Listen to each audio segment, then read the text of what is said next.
So Photoshop has a bunch of predefined shapes, and these are vector shapes. And when you click on these different options in your control bar on top, you can create the shapes as paths, as pixels, or this special type of shape layer. So when you create a shape as a path, it's basically just creating a vector pen path, and that will appear in your path panel, path palette here. When you select shape, it's creating a special layer in your layers palette, and there's a little icon in the lower right hand corner letting you know that this is a specially defined shape layer. The difference between a path layer or a path and a shape layer is the shape layer will let you fill it in with a color. So there's a fill option on top here, and you can pick a color, and there's a option for the stroke, the line that goes around the shape as well, and you can change that color too. So this works similar to the way that shapes work in Adobe Illustrator. You can also increase the width of the stroke that goes around that shape as well. So now when I draw these new shapes, it's going to have that same fill color and that same stroke when it's set the shape. And every time I do that, it also creates a new layer as well. The one thing that paths and shapes have in common is they're all vectors. So you're always going to get a nice quality line with this as you create that shape. And if you zoom in, the shape itself, the pixels are defined by that vector line for the shape or the path.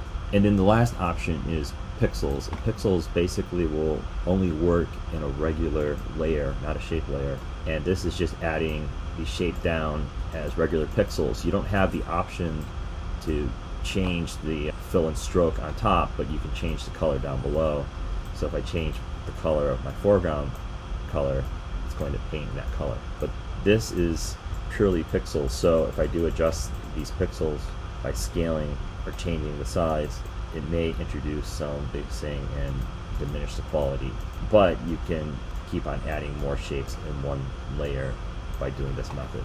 Now, the shape layers themselves are vectors, but if you want to convert them into a pixel layer, you just have to right click and say rasterize. So rasterize was the process of converting those over.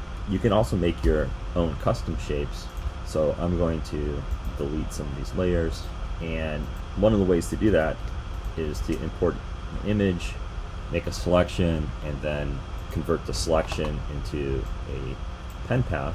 And I'll do this with a brush. So I already have this custom brush set up, so I'm just going to, in a new layer, add that brush shape there, and then I will use my magic wand tool, make sure contiguous is turned off, and I'll select that brush shape that I just painted there.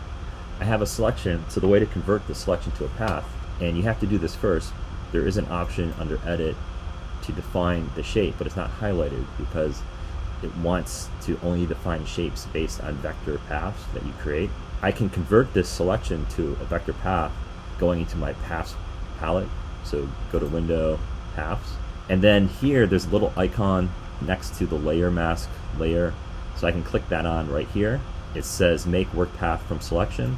So now it converted my selection to a path, and you can tell because I have these blue little dots connecting the lines, so that's basically a vector path. And now when I go into edit, define custom shape, I can click on that, I can give it a name, I'll call it abstract 1, and then it's going to appear in this brush panel, so I'm sorry, in the shapes panel. So if you go to Window, Shapes, you have a shapes panel, and there's different shapes in here. These are more non-geometric type shapes. You know, they can be symbols or different abstract shapes that get added. And then when you go into your tool panel, you click on this custom brush shape tool, and then when I draw that out, I can draw out these custom shapes. And then you have the same options, pixels, path, and shape. If I create a shape layer, it creates a special layer, and then I can change that fill color, and then change the stroke width as well. The other thing you can do with shapes is you can use them as masks. So if I go into this document here, I have a layer that already has a mask set up. So the first mask is always your layer mask based off of a black and white pixel type image. If I draw out my custom shape and make sure I have path selected, draw it out here. If I already have a mask set, when I add another mask, it's going to use the vectors as a vector mask. So I have that, and now I use my custom shape to mask out that image. So that's one of the ways you can start to collect these different shapes. So shapes are nice.